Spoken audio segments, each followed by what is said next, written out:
Assalamualaikum warahmatullahi wabarakatuh.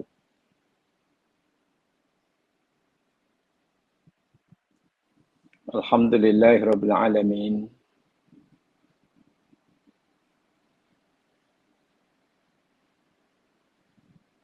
Assalatu wassalamu ala ashrafil anbiya wal mursalin.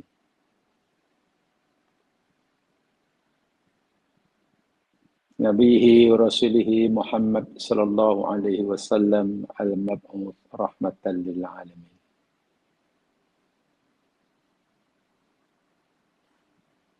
Qala Allah Ta'ala fil Qur'anil Azim.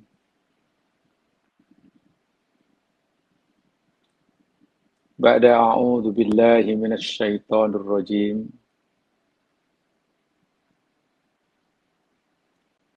ونزلنا عليك الكتاب تبيانا لكل شيء وهدى ورحمة وبشرى للمسلمين.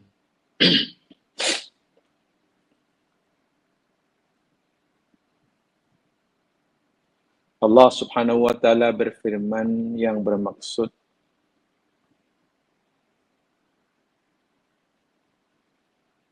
dan kami telah menurunkan ke atas engkau wahai Muhammad Alkitab, yakni Al-Quran, sebagai penjelasan bagi segala sesuatu. Ia juga sebagai petunjuk yang menunjukkan umat manusia ke jalan yang lurus.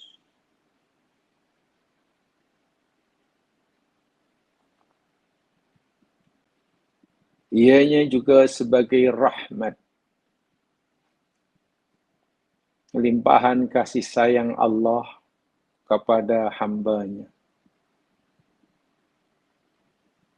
Bukti rahmat sayang Allah kepada manusia adalah diturunkannya Al-Quran. Dan Quran juga busyra lil muslimin. Kabar gembira, berita gembira bagi orang-orang yang mau berserah diri kepada Allah. Walaupun Quran juga sebagai peringatan yang keras, amaran yang sangat keras, ancaman yang sangat keras bagi mereka yang menolaknya. Surah An-Nahl ayat 89.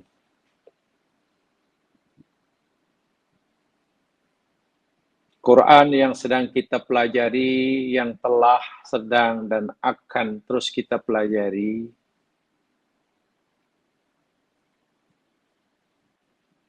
ada 4 sifat yang Allah sebutkan dalam ayat ini. Pertama, ianya sebagai penjelas. Memberikan penjelasan, uraian, pencerahan bagi segala sesuatu yang kita belum fahami dengan betul. Antum tas'alun wal Qur'anu yujib. Anda boleh bertanya apa saja dan Quran akan memberikan jawaban. Itu pertama. Quran adalah petunjuk, pembimbing, pemandu arah perjalanan kita.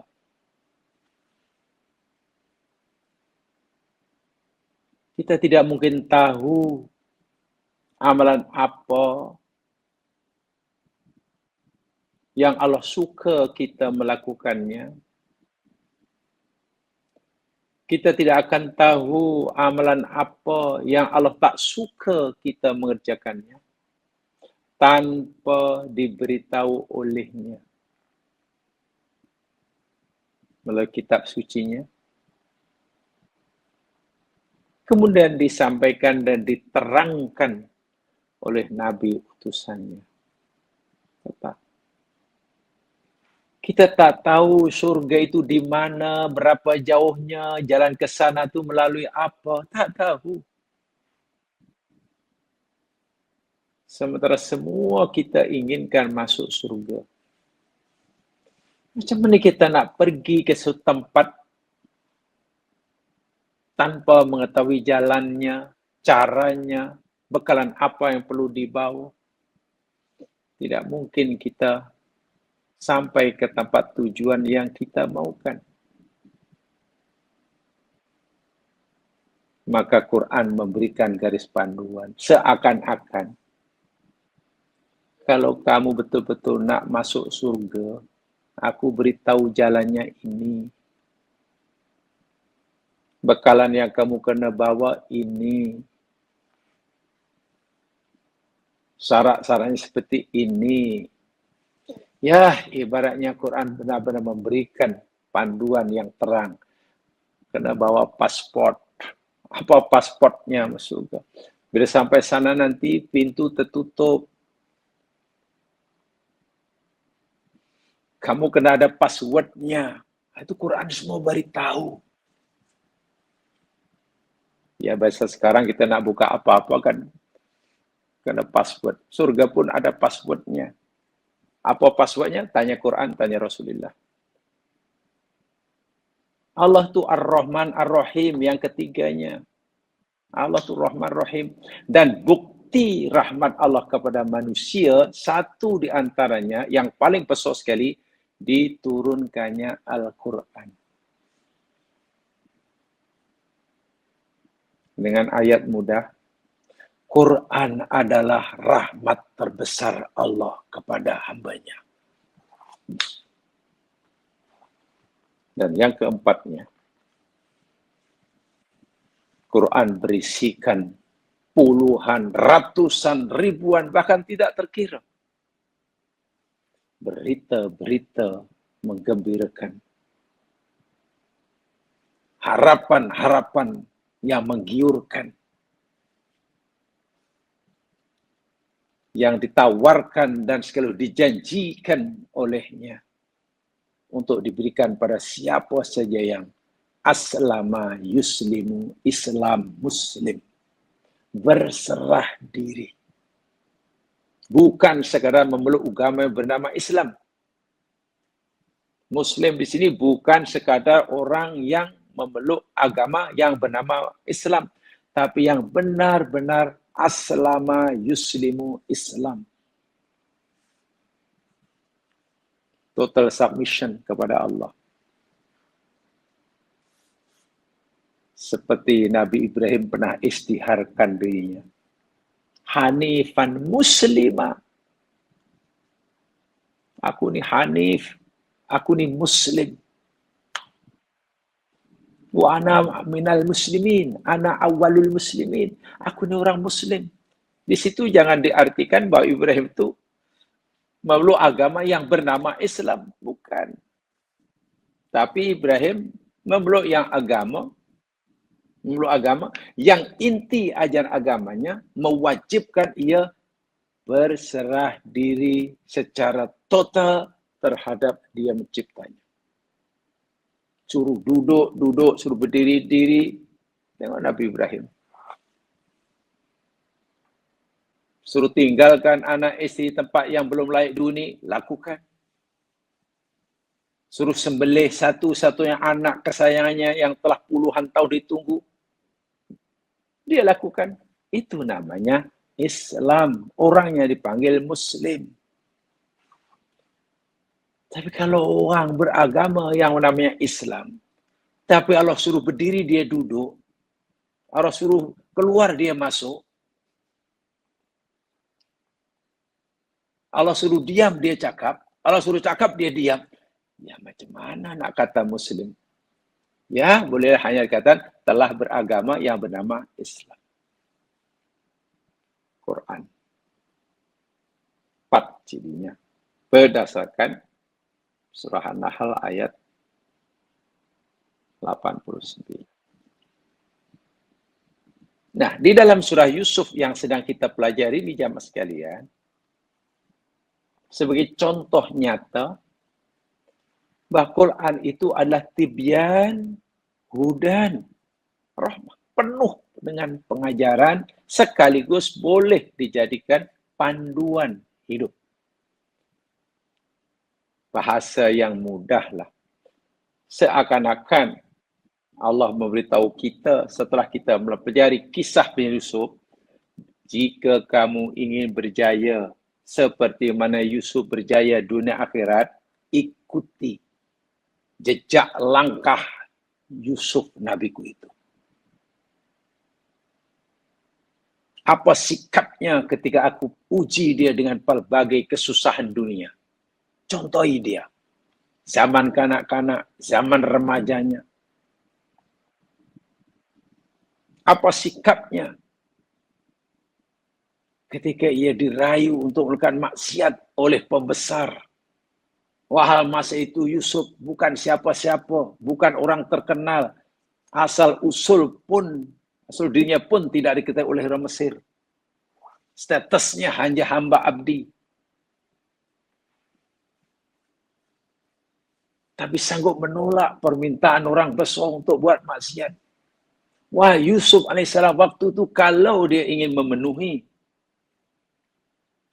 menuruti kehendak pembesar Mesir. Apa ruginya? Bahasa sekarang, nothing tulus. Tapi Yusuf, contoh. Allah pilih untuk kita teladani hudan Allah tunjukkan pada kepribadian Yusuf. Semasa di penjara, di sikapnya. Semasa punya kuasa yang besar. Allahu Akbar. Punya kuasa yang sangat besar. Pengaruh yang sangat besar. Banyak pegawai dia. Dan semasa Yusuf ditemui oleh orang-orang yang dahulu menzaliminya. Sekarang ada kuasa. Orang-orang yang dahulu menzaliminya ada depan matanya. Perempuan-perempuan yang memfitnahnya ada depan matanya. Orang yang dengan kezalimannya membungkamnya dalam penjara ada. Adik-beradiknya datang meminta bantuan. Di mana adik-beradiknya itulah dahulu yang mencampakkannya dalam perigi buta. Yusuf kenal mereka, mereka tak kenal Yusuf. Yusuf ada kuasa, ada peluang untuk balas dendam. Ada kesempatan untuk balas dendam, ada kemampuan. Kalau dia mau. Tapi Yusuf tidak memilih jalan seperti itu. Yusuf bukan hanya menginginkan kebaikan bagi dirinya, tapi Yusuf juga inginkan kebaikan bagi orang-orang lain, termasuklah orang-orang mereka yang pernah menzaliminya, yang telah coba mencelakakannya. Itulah Yusuf. Itulah kehidupan. Allah menerangkan jalan hidup yang perlu dilalui oleh orang calon ahli surga. Dalam perjalanan Yusuf itulah. Seakan-akan Allah kata, wahai manusia, kamu ingin masuk surga? Ya, ya Allah. Kamu takut neraka? Benar ya Allah. Ya, kalau kamu ingin masuk surga dan takut neraka, sepanjang hayat ini, pilihlah jalan hidup kamu, menghadapi apa saja dalam kehidupan, pelbagai kemungkinan ini, contoh Yusuf tuh. Contoh Yusuf. Dalam Yusuf itu ada panduan bagi kamu untuk hidup. Bagi kanak-kanak ada panduannya, bagi remaja, bagi orang yang dianiaya, bagi orang yang ada kuasa, bagi orang yang segala-galanya. Itu poin penting mempelajari kisah Yusuf. Bukan hanya sekadar kisah sejarahnya, bukan hanya sekadar alur ceritanya. Ingat, Al-Quran bukan buku sejarah. Walaupun alam Al-Quran ada kisah sejarah. Yaitu mempelajari sejarah Al-Quran bukan sekadar mempelajari alur cerita perjalanan macam mana. So itu tarikh lahirnya pun, tarikh berlakunya pun tadi sebut. Kan memang bukan buku sejarah. Tapi lebih kepada pengajaran di sebaliknya. Jamaah sekalian, mari kita teruskan kajian kita. Minggu lepas kita terpelajari sama bagaimana Nabi Yusuf membantu abang-abangnya tanpa mereka sadari agar mereka berjaya membujuk, merayu Nabi Yakub ayahnya untuk mengizinkan salah seorang putra kesayangannya, Bunyamin, ikut pergi bersama mereka lain tahun bila datang ke Mesir. Jika mereka masih mahukan bantuan makanan. Itu dalam ayat 62 tadi. Itu satu langkah Yusuf yang bijaksana. Sesampainya di rumah, setelah mereka balik ke rumah dan telah mendengar amaran Nabi Yusuf, Nabi Yusuf telah memberikan satu semacam amaran. Harapan ada. Lain kali datang ada, kami akan beri bantuan kamu. Dan tak masalah datang. Tapi, itu amaran dia. Kamu kena bawa adik kamu. Yang kamu kata ditinggal. Kalau tidak, tak payah datanglah. Kalau datang pun kamu tak dapat apa-apa. Itu dalam ayat 60 tu. Dari ayat 61, mereka berjanji, ya tuanku, kami akan coba merayu bapak kami. Nah, ini bukan kerja mudah. Itu telah kita pelajari dahulu. Itu janji mereka dalam ayat 62. Dalam apa namanya? Dalam 61. Nah, dalam ayat 62, Nabi Yusuf membantunya. Ini orang namanya bersungguh-sungguh hendak memenuhi syarat yang aku tetapkan. Tapi aku juga tahu itu bukan kerja mudah. Ayahnya pasti, Nabi Yakub ayah pasti trauma. Jangan-jangan nanti Bunyamin akan diperlakukan oleh mereka seperti mana mereka memperlakukan aku. Gimana nih? Yusuf ada siasat. Ayat 62 itu. Dimasukkan barang-barang mereka yang tidak ditukar mesin dengan pakaian itu dalam kondisi mereka tanpa mereka ketahui. Sesampainya mereka di rumah, mereka tak terus buka. Goni-goni, karung simpat makanan itu tak dibuka. Sebenarnya mereka terus cerita kepada ayahnya tentang syarat yang diminta oleh penguasa Mesir. Nabi Yusuf sendiri yang mereka belum kenali. Apa yang berlaku ketika mereka sampai di rumah? Ayat 63. A'udzu billahi minasyaitonir rajim. Falamma raja'u ila abihim qalu ya abana muni'a minnal kail فأرسل معنا أخانا نكتل وإنا له لحافظون فلما رجعوا إلى أبيهم Maka tatkala ketika mana mereka balik menemui ayah mereka, yakni Nabi Yaqub, qalu, mereka anak Nabi Yaqub yang pergi Mesir, 10 orang, balik tinggal 9. Pasal yang seorang namanya Sam'un dalam kaum yang Mesir, ditahan. Bukan ditahan ini. Ya, sebagai jaminan lah. Tak apa yang kamu tiap Mesir ni.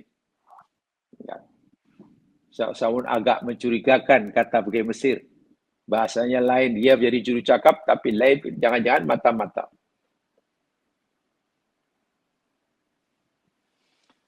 Berkatalah mereka, wahai ayah kami, muni'a minal kail. Ayah, kami diberi amaran sebenarnya oleh penguasa Mesir, penguasa yang bantu kita bagi makan ni ayah. Yakni tidak akan mendapatkan lagi bekalan makanan. Muni'a minal kail. Kita ayah tak akan dapat bantuan makanan lagi. Jika kita tak membawa adik kita Bunyamin pergi bersama kami lain kali bila kita pergi. Sebab nampaknya kita kena pergi kali kedua. Sebab ini bahan yang makan berikan ini hanya cukup 1 tahun. Dan nampaknya ni kemarau ini tak hanya 1 tahun. Jadi hampir dapat dipastikan kita akan minta semula bantuan ke Mesir. Tapi nampaknya ya, kena satu syarat. Penguasa Mesir berkeras tidak akan memberi kita bantuan ayah jika kita tidak membawa sama adik kita ini, Bunyamin ini. Fa'arsil ma'ana akhona, ayah. Kami rayu ayah. Tolonglah lepaskan. Hantarkan, lepaskan juga Bunyamin ini bersama-sama kami. Ma'ana akhona. Naktal. Supaya kita dapatlah bantuan bekalan makanan. Sebab kalau tidaklah, kailah. Kita tak dapat apa.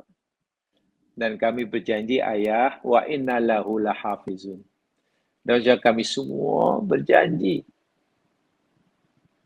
akan menjaga sebaik-baiknya bagi keselamatan Bunyamin. Ini janji mereka pada ayahnya. Dan disebutkan, kalau tidak ayah, nampaknya kita kebuluran. Mungkin ajal kita akan cepat dari yang sepatutnya. Mungkin ajal kita lebih cepat dari yang semestinya ayah. Mungkin kita boleh hidup 8 tahun lagi, tapi karena dah tak dapat makanan, ya tahun depan ajal kita menjemputlah. Kalaulah Bunyamin tak ikut kita ayah. Bahasa mudahnya seperti rayuan dia. Ya mas sekalian, ini yang berlaku ketika mereka baru balik ke rumah. Karung, tempat simpan makanan belum dibuka. Belum diselongkar. Tapi sudah fikir lain kali rayunya. Ayahnya.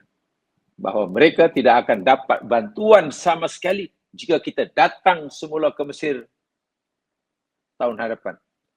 Kalau tidak membawa adik. Ai illam tursil ma'ana akhana. Jika ayah tidak membiarkan, membenarkan, mengizinkan adik kita Bunyamin ini bersama kami, ya muni'a minal kail. Kita akan dapat bantuan. Kata Imam As-Sa'di.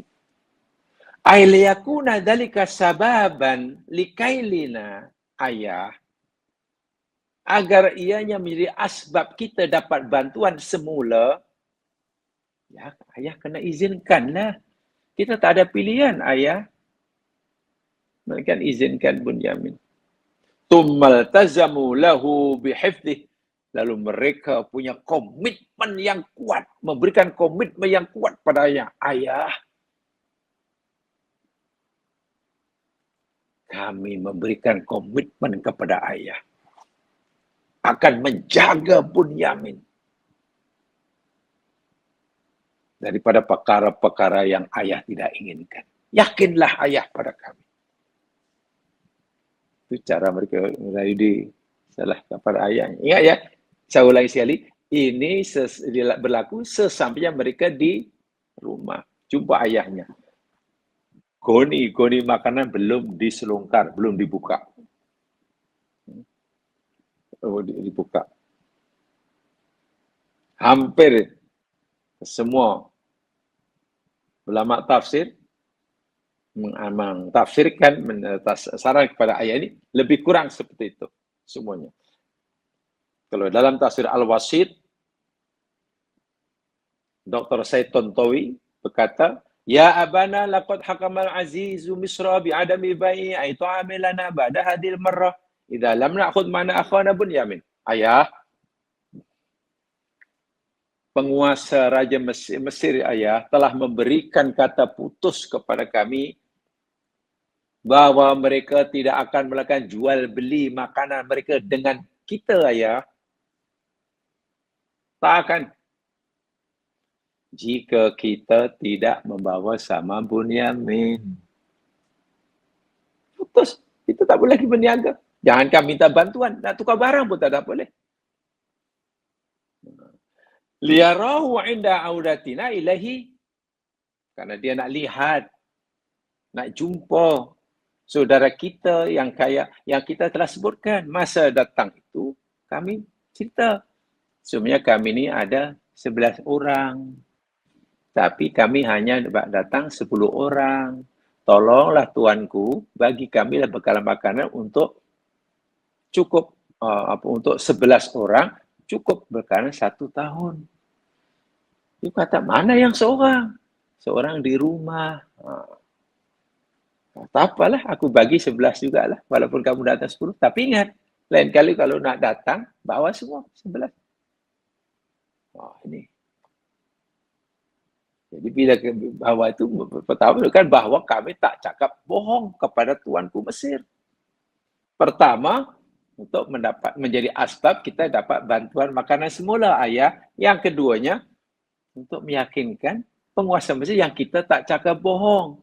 Bahawa kita punya adik seorang yang tinggal di rumah. Masya Allah. Sebab kalau tidak, penguasa Mesir sudah bagi kata putus. Wa illam ta'tuni bihi fala kaila lakum indi fala taqrabun. Kalau kamu datang juga, tak bawa adik kamu, kamu tak dapat apa-apa bantuan sikit pun. Lebih baik tak payah datang. Masya Allah. Wa anta ta'lamu annana la budda min audina ilaih. Lijal bihtiyaji tidak minat ta'im bagri. Sedangkan engkau ayah, engkau tahu bahawa kita mesti pergi ke Mesir semula. Tahun depan. Mau tak mau mesti pergi untuk mendapatkan makanan. Masalahnya syarat untuk dapat bantuan makanan, kita kena bawa. Jadi nampaknya tak ada alasan lah untuk ayah tidak membenarkan Bunyamin ikut kami. Itulah maksudnya. Fanarjuka antuwafiquna ala istihabi Bunyamin. Suatu ayah kami harap sangat. Ayah setujulah untuk biarkan Bunyamin menemankan kita, menemani kita semua pergi ke Mesir. Dan ayah yang hadir. Kami komited ayah nak memberikan penjagaan hifdhan taman min an yusibahu makruhun. Kami punya komitmen, beri komitmen yang kuat pada ayah akan melindungi Bunyamin dari apa-apa yang tidak diinginkan. Yang tidak diinginkan. Itu yang berlaku. Jadi, ayah pun Nabi Yakub tidak segera menerima alasan itu. Walaupun memang logik. Iya, serba salah aku ini. Kalau aku izinkan Bunyamin pergi, jangan-jangan ini menipu dahulu. Masa merayu aku nak pergi dengan Yusuf pun macam juga ucapan dia. Nak janji nak jaga. Tapi Yusuf hilang hingga sekarang. Yang ini pula janji macam itu. Jangan-jangan serba salah. Tapi kalau dahulu merayu aku agar aku lepaskan Yusuf, hanya nak pergi bermain-main. Sebenarnya jika aku tak izinkan pun, tak ada masalah bagi keluarga Yakub, bagi keluarganya. Yang ini tidak. Kalau aku tak izinkan, kita mati kebuluran. Kita akan mati kebuluran karena tak dapat bantuan makanan. Kalaulah umpamanya aku izinkan pula, apa yang jika berlaku seperti mana telah berlaku tempoh hari. Akhirnya Nabi Yusuf jamaskan punya pertimbangan yang luar biasa. Apa respon Nabi Yakub maksud saya? Apa respon Nabi Yakub setelah mendapatkan penjelasan daripada anaknya ini? Apalagi mereka telah memiliki komitmen yang penuh akan memberikan perlindungan, penjagaan daripada tertimpa apa-apa yang tidak diinginkan. Nabi Yakub meresponnya dalam ayat 64. Qala hal amanukum alaihi illa kama amintukum ala akhihi min qabl. Wallahu khairun hafidha. Wa huwa arhamur rahimin. Qala berkatalah Yakub, hal amanukum alaihi. Hal di sini yakni hal untuk nafi ya mas sekalian. Ini hal bermakna nafi. Jadi tidak. Tidaklah aku mempercayai kamu atasnya Bunyamin. Atau tidaklah aku akan mempercayakan keselamatan Bunyamin atas kamu. Illa kama ama'am mintukum ala akhi min qablu.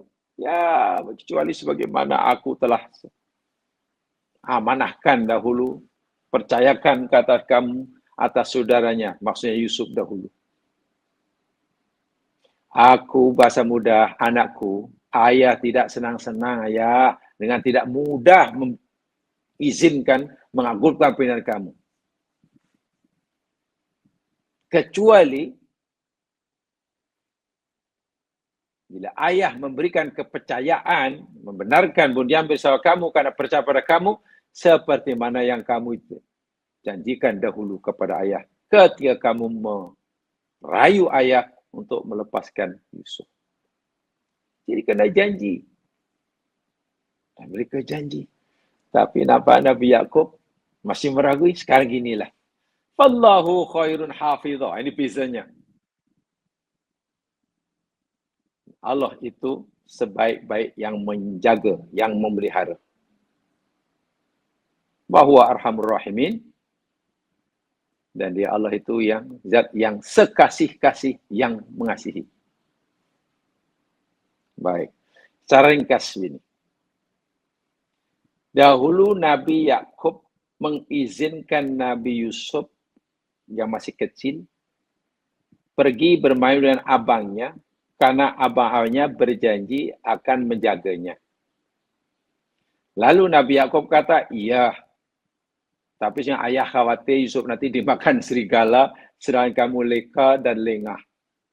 Oh tidak ayah, kami akan jaga.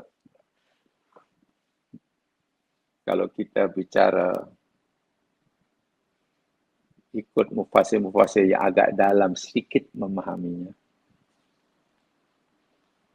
Dahulu Nabi Yakub kata, keselamatan Nabi Yusuf ketika dibawa ajak main oleh abang-abangnya. Nabi Yakub menyandarkan selamat atau tidaknya Yusuf itu bergantung kepada sikap mereka. Jika mereka berhati-hati, Yusuf selamat. Jika mereka cuai, ya Yusuf nanti akan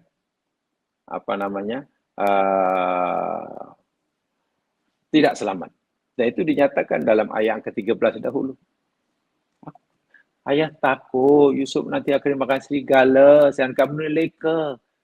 Jadi seakan-akan selamat atau tidaknya Nabi Yusuf bergantung kepada ikhtiar abang-abangnya. Abangnya berikhtiar bersungguh-sungguh atau abai.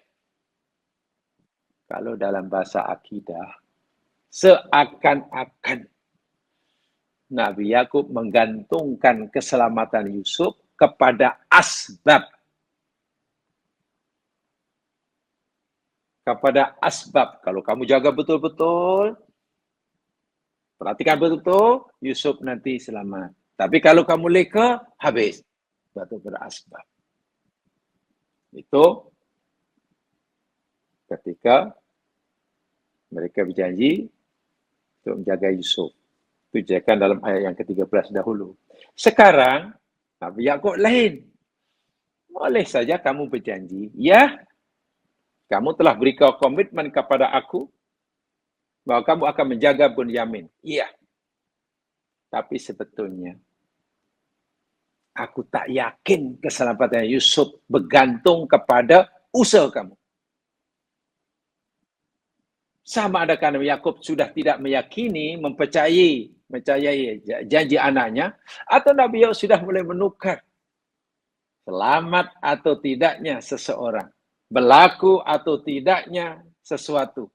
Tidak bergantung kepada asbab, tapi bergantung pada kehendak musabbib. Musabbib itu mana Allah lah.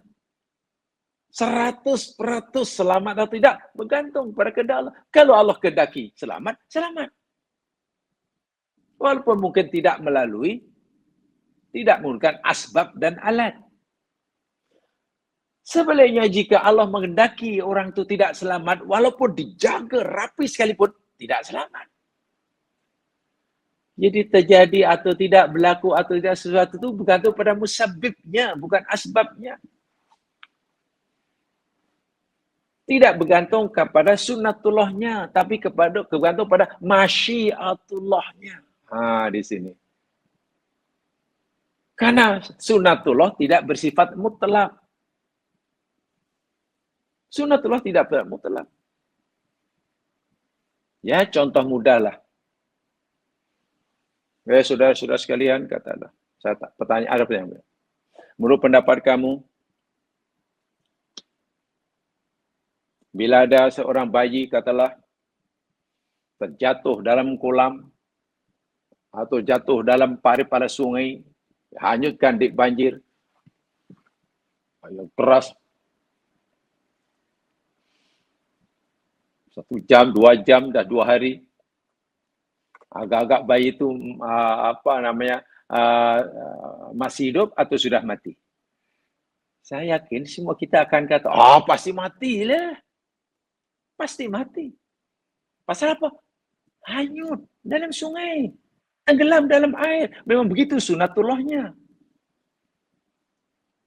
Jadi seakan-akan sunatullah itu mutlak. Mati atau tidaknya bergantunglah. Terjatuh dalam sungai atau tidak. Tapi sebenarnya mati atau tidak si bayi itu bukan bergantung pada tercampak dalam air, tenggelam dalam air atau tidak. Bergantung pada masyiatullah, kehendak Allah.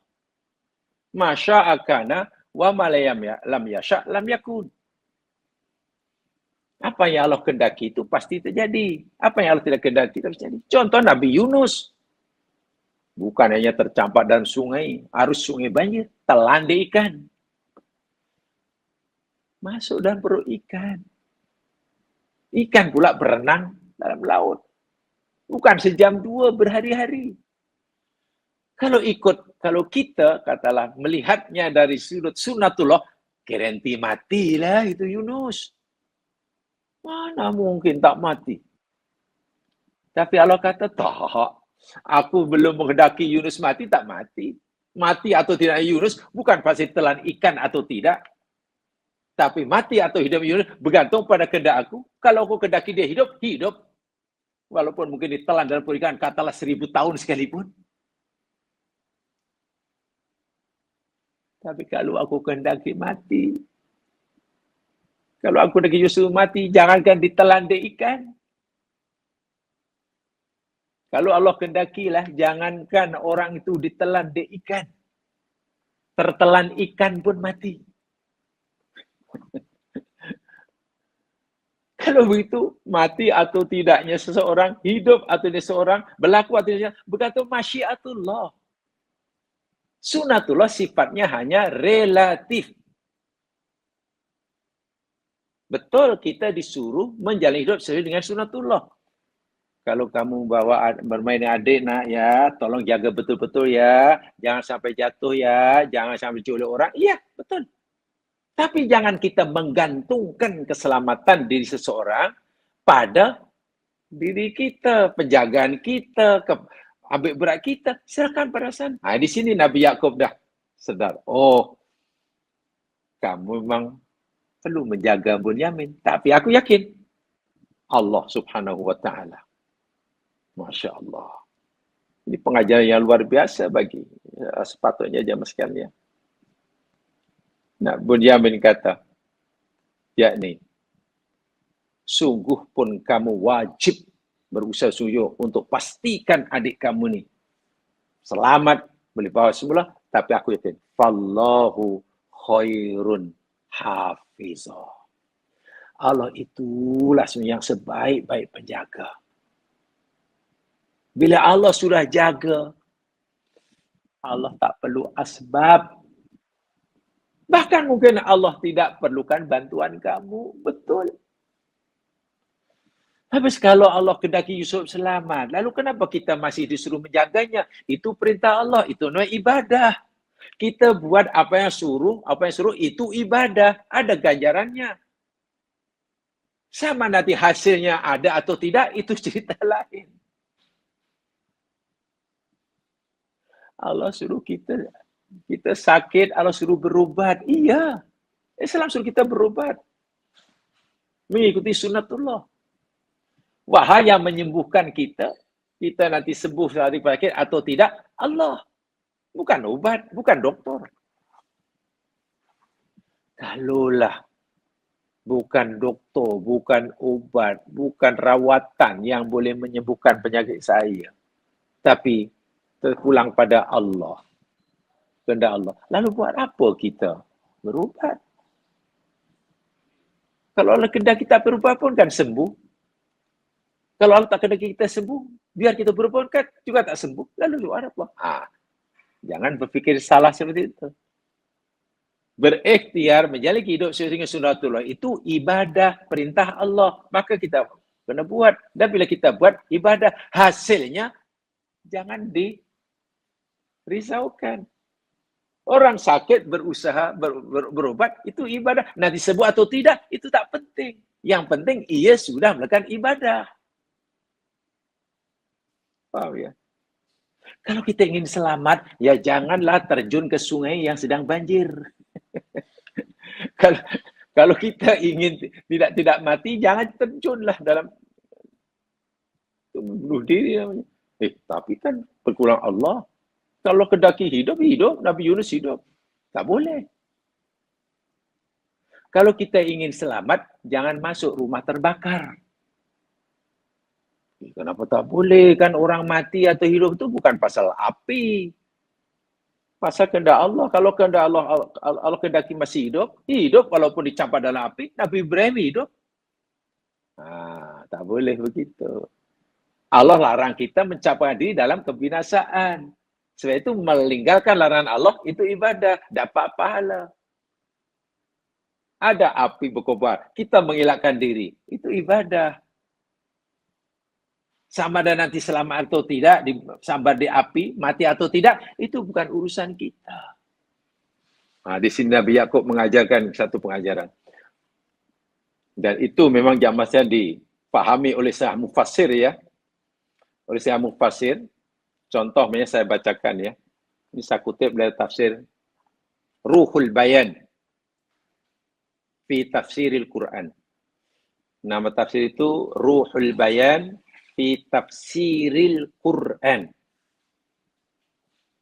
Sekarang oleh Asy-Syaikh Ismail Haqqi.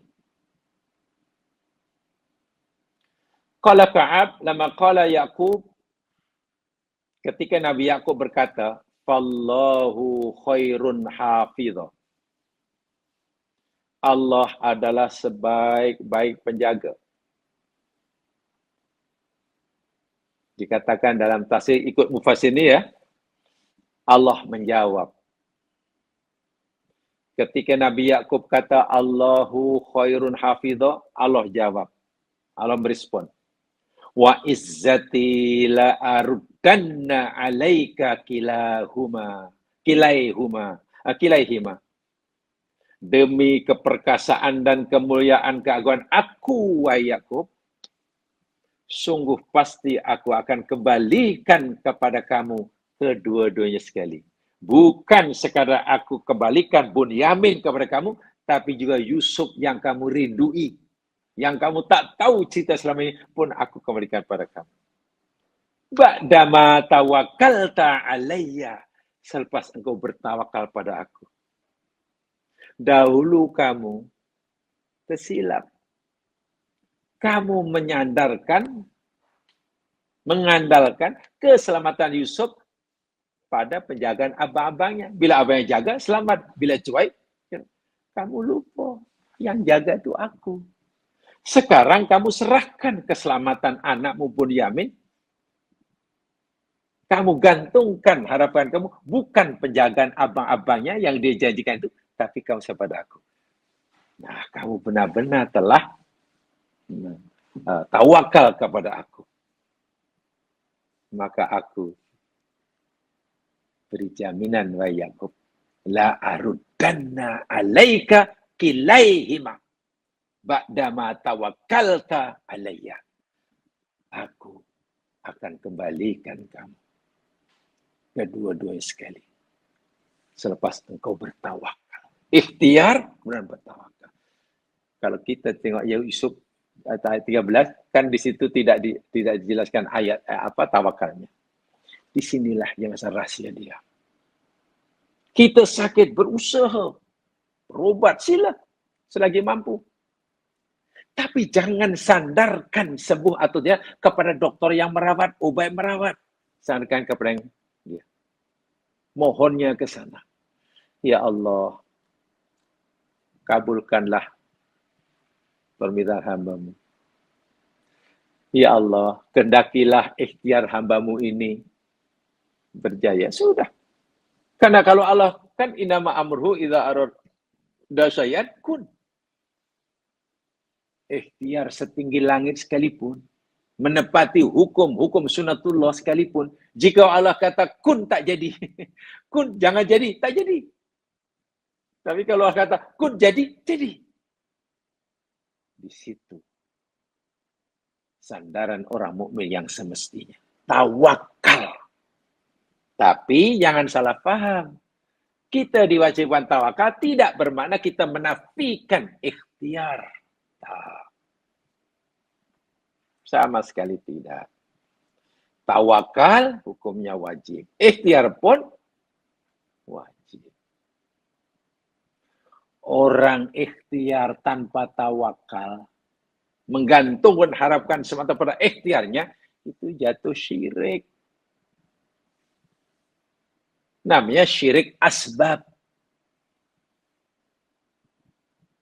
Karena menafikan peranan Allah. Seakan-akan Allah sudah lepas tangan dalam pentadbiran alam semestanya. Semua ditabir oleh sunatullah. Syirik asbab. Orang yang bertawakal tanpa melakukan ikhtiar perintah Allah, itu akan mencederkan akidahnya. Mencederkan akidahnya. Tidak boleh. Tak apalah, berserahlah. Kalau Allah sembuhkan, sembuhlah. Kalau tak sembuh, tak sembuhlah. Masa sakit tak mau ikhtiar. Masa minta maaf, masa bodoh tak mau berikhtiar untuk belajar. Dia kata tak apa, kalau Allah kendaki pandai, pandailah. Walaupun tak belajar. Tapi Allah kendaki kita tak pandai, tak pandailah walaupun kita belajar rajin. Bukan begitu. Tapi kenapa bila lapar tak ikhtiar, tak tawakal aja? Ini lapar sungguh ni. Makanan banyak ni. Tak apalah. Tak payah makanlah, tak payahlah ambil makanan suap mulut. Kalau Allah kendaki kenyang-kenyang, walaupun kita tak makan. Dan jika Allah kendaki kita tak kenyang, tak hilang lapar, Kita tetap lapar kebuluran walaupun kita masukkan sebanyak manapun makanan perut. Kenapa tak cakap itu? Ya, ini penting ini, saya yakin. Ya, matalah mengikuti kelas-kelas akidah sudah saya ingat sudah dalam kajiannya khasnya antara ini sunatullah dengan masyiatullah. Itu penting sekali kaitan dua ini. Jangan salah, kedua-duanya ada dalam Al-Qur'an. Apa peranan masyiatullah? Apa peranan fungsi sunatullah? Kalau semuanya berlaku atas kehendak Allah, kenapa kita disuruh mengikuti sunatullah? Dan sebagainya. Itu tolong dipahami. Surah Yusuf sedikit mengajarkan itu. Kisah-kisah Nabi Yakub itulah. Dahulu tak serahkan pada Allah kesalahan Yusuf, akhirnya Yusuf hilang. Berlaku tidak sebenarnya diharapkan. Sekarang dia menyerahkan kepada Allah, tak apalah nak. Okey, kamu berjanji, ya aku terima.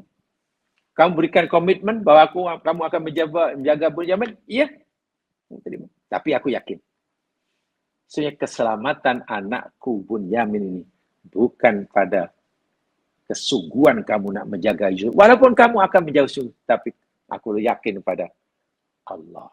Allahu khairun hafidhah. Masya Allah. Ini dia. Sehingga jamaah sekalian, kenapalah Nabi Yakub akhirnya membenarkan Bunyamin. Melepaskan Bunyamin, mengizinkan Bunyamin dibawa bersama mereka tahun depan bila begitu. Ya, ada beberapa alasan jamaah sekalian.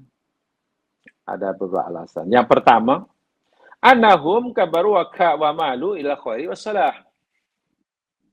Pertama, bahwa anak-anaknya yang merayu-rayu ini sudah dewasa, sudah matang, sudah berkeluarga. Dan mereka nampaknya selama ini sudah dilihat oleh Nabi Yakub, condong, cenderung untuk banyak melakukan kebaikan. Bezalah perangai mereka ketika masih remaja. Ketika mereka masih bujang dahulu, wah. Lain perangai dia. Sekarang ini sudah dewasa, jadi nampaknya sudah matang. Jadi kalau dia berjanji nak buat baik itu boleh dipercayai lah. Itu pertama. Sebab kenapa Nabi Yakub akhirnya membenarkan Bunyamin pergi nanti bila pergi ke Mesir semula. Yang keduanya, anau kana yusaidu anau laisa bainahu wa baina Bunyamin min al-hasad wal hikd. Mithlu ma kana bainahu wa baina Yusuf alaihi salam. Nabi Yakub melihat tidak ada rasa dengki antara mereka, anak-anak Nabi Yakub yang sudah dewasa, dengan Bunyamin. Berbeza dengan hubungan mereka dengan Nabi Yusuf dahulu. Dahulu anakku ni masih muda dan cukup dengki dengan Yusuf. Setelah itu mereka sentiasa mencari jalan macam mana nak melenyapkan Yusuf dulu. Tapi nampaknya anak-anakku ini, walaupun dahulu dengki pada Yusuf, abangnya, tapi dengan Bunyamin mesra-mesra saja. Tak ada kedengkian. Karena Nabi Yakub tidak mengesyaki adanya sifat dengki, ya tak apalah. Izinkan aja lah. Karena betul jamaah sekalian, dahulu kena kita pelajari yang lebar, satu di antara punca adik-beradik Yusuf sanggup menjahanam kepada Yusuf, dengki. Dan itu luar biasa telah kita bicarakan dahulu. Dengki. Orang ini kalau sudah dengki, jamaah sanggup melakukan apa saja. Wala'iyadzubillah. Itu yakni penyakit iblis. Iblis yang mengasaskannya, dan iblis yang akan mewariskannya pada anak cucu Adam. Karena iblis mau anak cucu Adam sesat dan menjadi teman setianya di neraka kelak. Iblis derhaka pada Allah tak nak surga karena dengki. Ya, satu di antaranya. Asbab kedengkian itulah iblis rela sanggup melakukan apa saja, bahkan Janjikan neraka pun rela. Karena ingin melepaskan dengkiannya. Tempatnya di neraka, iya, kata iblis. Aku rela masuk neraka. Jadi iblis tahu sangat, oh, sebab aku dengki, sebab dengkilah aku jadi seperti ini. Sekarang kalau aku ingin mencari teman, sebanyak yang boleh, seramai yang boleh, untuk menengah aku di neraka, aku pastikan masukkan kedengkian pada hati anak cucu Adam. Sebab bila sudah dengki, nanti anak cucu Adam minta maaf akan berperangai macam iblis. Dengki segalanya, baca hadis-hadis Nabi tentang dengki. Cukup banyak amaran Nabi tentang dengki. Quran juga cerita dengan dengki, banyak sekali.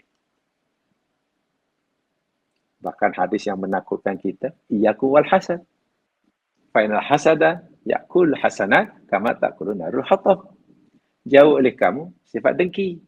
Karena dengki ini boleh memakan kebaikan sebagaimana api membakar kayu. Bakar. Bakar kayu. Kejap habis. Jadi dengki bukan sekadar menghapuskan kebaikan yang pernah dilakukan. Dengki juga boleh menutup pintu kebaikan yang akan dilakukan. Bayangkan. Dengki pada B. Bila dah dengki zaman sekarang, ya Allah, ya Tuhanku, kebaikan yang selama dilakukan oleh A pada B, musnah. Karena A akan ungkit, akan ini, dah. Kan mungkin kebaikan tu boleh menghapuskan pahala. Habis, yang lepas habis. Tertutup pintu untuk buat baik pada B. Karena dengki. Jumpa nak salam pun, tak mau. Dengki punya pasal. Bagi salam itu dapat pahala. B bagi salam pun tak nak jawab. Assalamualaikum. Apa salam-salam? Dahlah kebaikan yang dah terkumpul lenyap. Pintu untuk buat kebaikan panasan tak ada. Dengki punya pasal. Adik-beradik Nabi Yusuf dahulu jahanam Yusuf karena dengkinya. Nabi Yaakob kata, iya dulu kepada Yusuf, tapi nampaknya pada Bunyamin daerah ini baik-baik saja. Kami tak nampak dengki lagi pula mereka daerah tak apalah. Masya Allah. Jadi cerdas ya. Nabi Yaakob juga mengajar kita untuk cerdas menilai. Boleh ambil kesimpulan tapi tidak kesimpulan yang berasas. Boleh ambil keputusan tapi keputusan yang berasas. Aku lakukan ini apa alasannya? Ini perlu. Nabi pun bersikap berhati-hati seperti itu. Yang ketiga, anadharuatul qasdi ahwa jadhu ila dhalik. Yang ketiga, alasan membenarkan yang rupanya keperluan terhadap bahan makanan yang amat sangat mendesak. Yang tidak boleh tidak. Mereka perlu makan dan minum. Bila tak dapat makanan, mati. Itu sunatullahnya. Sedangkan hidup perlu dijalani. Dan bukan hanya sebulan dua, bertahun-tahun. Makanan hanya ada di Mesir. Apalah. Nampaknya untuk mendapatkan makanan, kita perlu mengorbankan. Kita perlu menomorduakan poin-poin yang lain. Ya, tentang sayang anak lah, ya itulah, itu kena abaikan dulu lah. Apalagi keselamatan mereka itu terpulang pada Allah. Nah, ini dia. Betapa pentingnya cukup makan minum. Tempoh hari telah kita pelajari sama. Ingat ya, cerita Nabi Yusuf ini kan satu di antara poin terpentingnya kaca tentang bab makanan kan. Menyediakan makanan yang cukup bagi rakyat. Kan itu poin dia. Sehingga menjadi kisah yang sangat panjang ini. Jadi jangan dianggap remeh. Keperluan makan minum. Tempoh hari saya katakan, kalau orang sudah cukup makan minumnya jamaah sekalian, selesai hidupnya, Allahu Akbar. Siapa yang bangun pagi-pagi, tengok ada makanan untuk hari itu, sihat tubuh badannya, maka seakan orang itu diberi dunia dan isinya, kata Nabi. Tengok, bangun pagi, alhamdulillah masih sehat, makanan ada untuk beri, ada, sudah cukup. Kita seorang dah kaya raya dah. Makanan disebut. Di surga, ingat saya, nikmat pertama yang Allah sebutkan pada manusia, itu pun sebut masih di surga, makanan. Makanan, minuman, pakaian, tempat tinggal. Minta maaf sekali, minta maaf, mungkin agak keras sedikit. Sekarang kita boleh duduk di sini, belajar, pasal kita cukup makan minum. Percayalah. Jamaah boleh pergi usrah, boleh pergi mengaji, belajar sana, belajar sini, tolong. Karena cukup makan minum. Anda bayangkan kalau kita tak cukup makan minum. Ada ruang untuk belajar. Jadi jangan remehkan. Jangan remehkan. Mungkin ada orang lain yang tak sempat belajar, bukan tak mau belajar, karena masanya habis untuk menyara kehidupan rumah tangga. Terpaksa kerja kuat, dan itu ibadah. Bayangkan kalau yang disebut ibadah itu hanya belajar mengaji, hanya pergi usrah.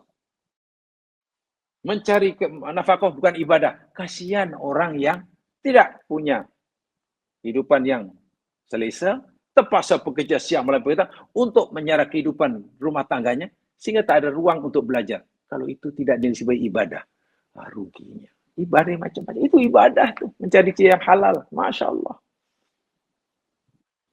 Saya itu minta maaf ya. Seketika adanya. Kita yang berkecukupan, mampu pergi usrah, dengar sana sini. Karena kita berkecukupan. Janganlah kita merasa lebih hebat daripada orang yang mungkin tak sempat pergi usrah, bukan karena tak mau, tapi karena mereka tak punya masa yang cukup untuk pergi usrah. Karena masanya dihabiskan untuk mencari sesuap nasi yang halal bagi ahli keluarganya. Saya tidak tahu mana lebih utama, mana lebih disayang oleh Allah. Yang satu mencari ilmu, yang satu mencari rezeki yang halal untuk mencari kehidupan keluarganya. Tengok bagaimana adilnya Al-Quran. Allah tidak akan menilainya. Allah tidak akan menilainya. Kasbul halal. Itu wajib. Jangan-jangan mereka lebih ini. Iya, banyak. Tak percaya pergilah ke kampung-kampung. Kalau di bandar mungkin kurang ada. Kalau ada pun ya kena cari juga lah. Kalau kampung banyak kan. Hidup sangat sederhana. Hari-hari keluar pagi, balik petang, bertanam, bercari. Tak cukup. Hidupnya ngama, rumahnya pun ala kadar. Jadi mana ada masa untuk yang lain tidak cukup. Mereka memang tidak ada masa. Tak ada masa untuk belajar ayat-ayat tentang sabar. Kalau ditanya apa itu sabar, ya mereka tak tahu definisi sabar, tak tahu. Tapi mereka sudah mengamalkan sabar. Kalau kita tanya, Cik, tolong Cik, tunjukkan saya dalil-dalil sabar menurut Al-Quran, saya tak tahu. Ya, tak tahu. Atau mungkin hadis-hadis tentang sabar, saya tak tahu. Karena memang tak belajar, karena tak ada masa. Tapi mereka ini sudah mengamalkan sabar. Hidup ini penuh sabar, tak pernah mengeluh. Yakin Allah Subhanahu wa Ta'ala menyayangi dia. Sabar sudah dipraktikkan oleh mereka, walaupun mereka belum tahu dalil sabar. Sementara orang lain mungkin dah hatam dalil sabar, tapi tak mampu bersabar. Coba macam mana? Agak-agak siapa yang lebih mulia di sisi Allah? Wallahu a'lam. Bukan posisi, bukan kedudukan hak kita untuk menilainya. Tapi di sinilah setiap manusia itu ada kekurangan, ada lebihnya. Bayangkan, pandai, tahu betul dalil-dalil sabar, tapi tak mampu bersabar bila diuji. B, tak reti dalil sabar, tak tahu karena tak belajar, tapi hidupnya penuh dengan sabar, tak pernah mengeluh, dan kisah apapun tetap senyum, tetap gembira. Ya Allah, tak bersyukur. Boleh bangun pagi itu pun sudah Alhamdulillah. Boleh bekerja, Alhamdulillah. Pernah tiba-tiba balik hanya dapat seteguk air, Alhamdulillah. Coba. Qanaahnya luar biasa. Syukurnya luar biasa. Jauh dari sifat mengeluh. Apalagi rasa takut. Inilah yang perlu ada ya. Jadi, tingginya, kuatnya hajat mereka kepada makanan. Sebab kalau tidak, ya akan susah hidupnya, bahkan mungkin mati. Itu satu dari faktor yang menyebabkan Nabi Yakub mengizinkan Bunyamin nanti bila pergi Mesir ikut bersama mereka. Dan yang keempat, alasan keempat, la'allahu ta'ala awha ilaihi mina hafdahu wa isalu ilaihi. Dan boleh jadi kerana jaminan Allah. Ini Nabi kan, Nabi Yakub pasti keyakinan pada Allah sangat kuat. Ya, boleh jadi karena Allah telah memberitahu kepadanya dengan kemantapan hatinya bahwa Allah akan memberi jaminan sepenuhnya atas keselamatan Bunyamin dan memberi jaminan sepenuhnya bahawa Bunyamin dapat balik semula ke kampung halaman. Itulah ada 4 alasan rahsia kenapa Nabi Yakub akhirnya mengizinkan Bunyamin. Walaupun tidak mudah. Keputusan ini tidak mudah diambil. Memang sangat berat. Sangat berat. Saya ulangi. Pertama, karena mereka sudah dewasa, jauh lebih matanglah daripada semasa muda dahulu. Jadi, baiklah anakku walaupun karena sudah dewasa. Keduanya, nampaknya tak ada masalah hubungan anak-anaknya ini dengan Bunyamin. Tak ada dengki. Bukan macam hubungan mereka dengan Yusuf dahulu. Yang ketiganya, sangat berhajat. Betapa tinggi hajat mereka terhadap bahan makanan. Sedangkan makan hanya ada di Mesir. Untuk mendapatkannya, ada syarat. Syaratnya, Bunyamin mesti ikut. Kalau tidak, tak dapat. Oh, apalah kena ikut. Berat pun beratlah. Dan yang keempat tentunya berdasarkan ucapan Yakub, wallahu khairun hafizah. Allah menerima tawakal Nabi Yakub ini. Allah berjanji akan menjaga Nabi jaga Nabi Bunyamin. Allah berjanji akan mengembalikan Bunyamin semula. Itu perbincangan yang agak panas jugalah, keras jugalah antara anak-anak Yakub yang baru sampai daripada Mesir ke Kanaan dengan orang tuanya. Setelah panjang lebar bincang, barulah tiba masanya bukalah goni-goni, karung-karung, bekas simpanan makanan yang dibawa di Mesir, yang sebenarnya ada 11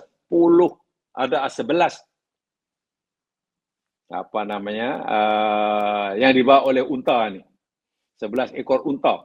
Banyak. Cukup untuk 1 tahun. Bagi setiap seorang lah. Lalu, mula mereka membuka ayat 65. Walamma fatahu mata'ahum wajadu bida'atahum ruddata ilaihim. Walamma, dan tatkala fatahu, mereka membuka mata'ahum, barang-barang mereka, barang yang diangkut, yang dibawa daripada Mesir itu, mereka buka. Kalau karung-karung, goni-goni lah. Kalau keranjang-keranjang lah, bakul-bakul lah, selongkar.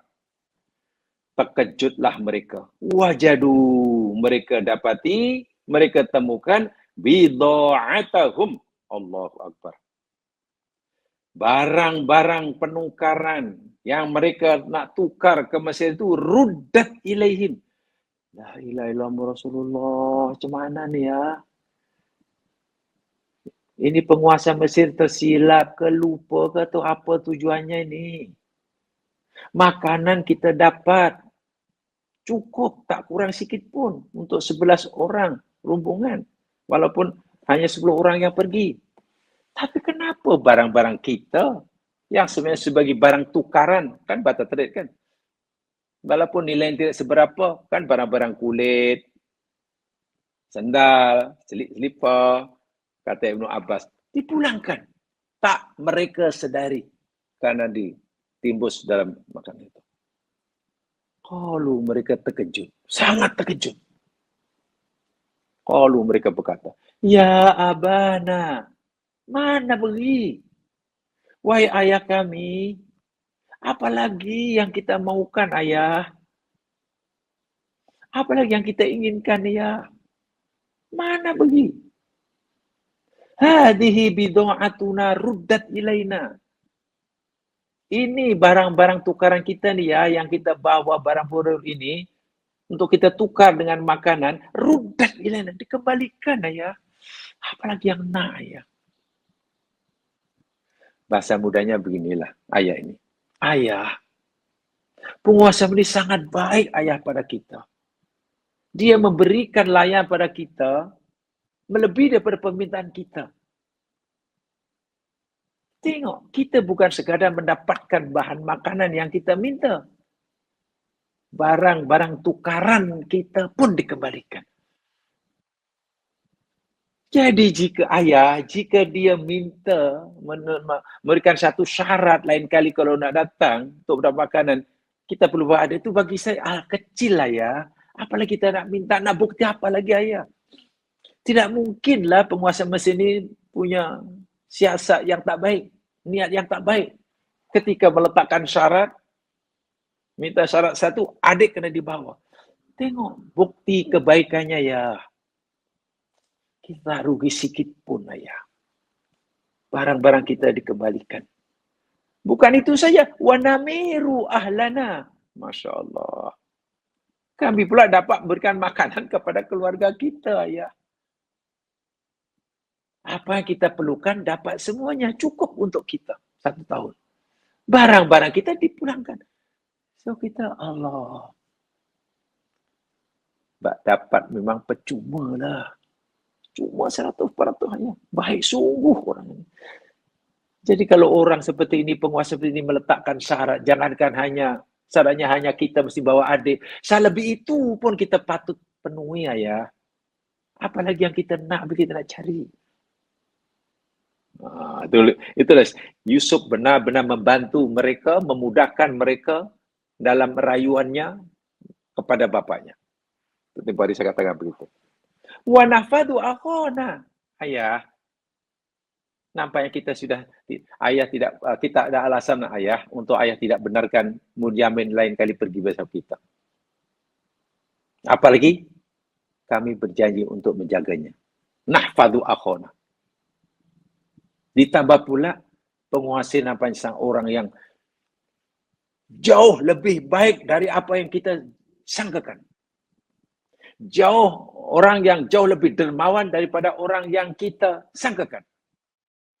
Kita hanya menyatakan dia orang baik, dia orang lebih baik daripada itu. Dia orang dermawan, rupanya super dermawan. Jadi nampaknya tak ada alasan, ya. Ayah kena benarkan bahwa wanasdadu kaila ba'ir. Dan kita akan mendapatkan tambahan, ayah, sukatan gandum sebab beban unta. Sebab kalau kita pergi, ayah, bukan 10 tapi 11 orang, insya-Allah untung lagi. Ya, kita dapat 11 lagi. Waktu itu Bunyamin belum ikut. Kalau Bunyamin ikut, boleh lagi lah. Juga 11. Tapi kalau punya ikut ayah, pertama, sia-sia kita datang ke Mesir karena tak dapat bantuan. Itu sia. Yang keduanya, malulah kami, ayah. Kami dah janji nak bawa adik karena kami tak beritahu kami masih punya adik seorang. Kalau tiba tak ikut, maknanya, ya ini memberikan mesej bahwa kepada orang Mesir, bahkan ini cakap bohong. Awak kata ada adik. Mana adiknya? Kata ada seorang. Mananya? Maknanya madarat dan keburukan. Bila kita tak bawa Bunyamin lain kali bersir, sangat banyak, ayah. Kebaikan Bunyamin sudah sangat jelas. Kita tak bawa Bunyamin pun dia beri bagian untuk Bunyamin. Bunyamin tak ikut. Raja Mesir bagi. Bukan itu saja. Bidoah kita dikembalikan.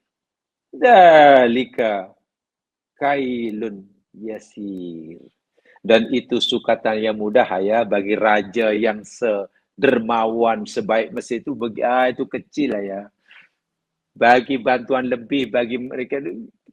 Tengok, kita datang 10 orang pun dibagi untuk 11 orang. Doa kita pun dikembalikan. Jadi kalau kita datang dengan memenuhi syarat yang dia tetapkan, wah pasti akan dapat lebih. Dan itu bagi orang masih benda kecil lah nak bagi lebih. Nah ini terkejut mereka setelah melihat membuka di depan ayahnya. Jadi sama-sama. Hada dalilun ala annahu qad kana ma'luman indahum ana Yusuf qad radaha alaihim bil qasdi. Ini sebagai bukti bahwa ia telah diketahui bersama antara mereka termasuk Nabi Yakub bahwa Yusuf mengembalikan barang-barang ini dengan sengaja, bukan tersilap. Bukan tersilap, tapi dengan wa annahu arada ayyulikahum iya. Dan Yusuf menghendaki agar abang-abangnya termasuk ayahnya memiliki semula. Seakan-akan ini milik kamu. Kamu amat memerlukannya. Walaupun aku tak ambil barang kamu, aku tetap bagi kamu apa yang kau mahukan. Kamu datang 10 orang, kamu mau untuk 11, aku bagi. Tengok. Masya Allah. Bukan hanya dilebihkan permintaan mereka, barang mereka pun dikembalikan. Itu pasti disengajakan oleh Nabi Yusuf. Kenapa Yusuf kembalikan? Tempoh hari telah kita pelajari selama. Alasan kenapa Nabi Yusuf mengembalikan. Ya. Tengok minggu lepas kita telah sampaikan itu. Kalau Abi dan ini jam sekalian, ketika mereka kata, ya abana, mana pergi? Ini dipanggil targhib. Dia hendak memberikan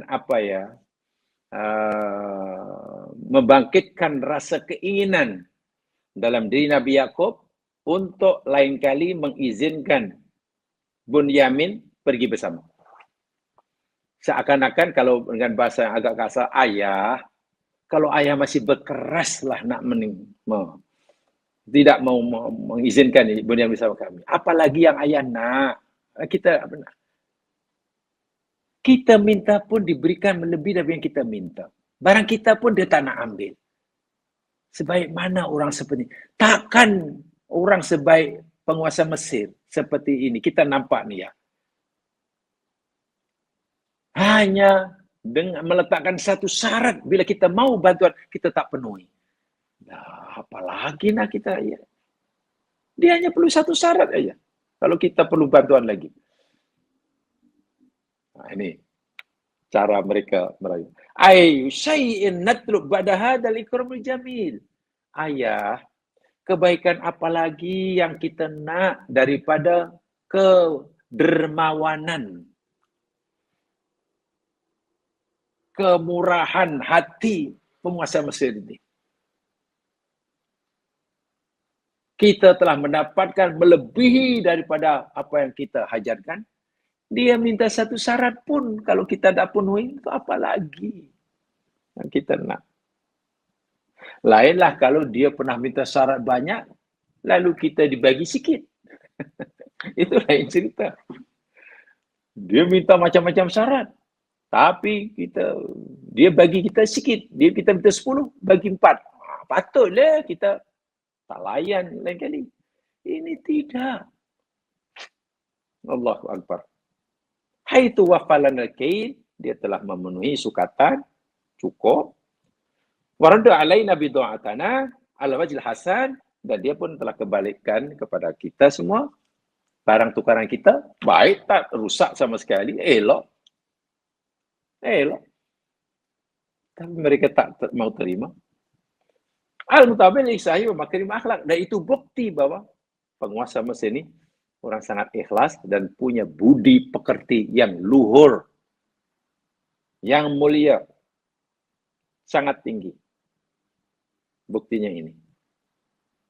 Kita dapat semula barang tukaran kita, Dan kita juga dapat bantuan makanan untuk keperluan kita.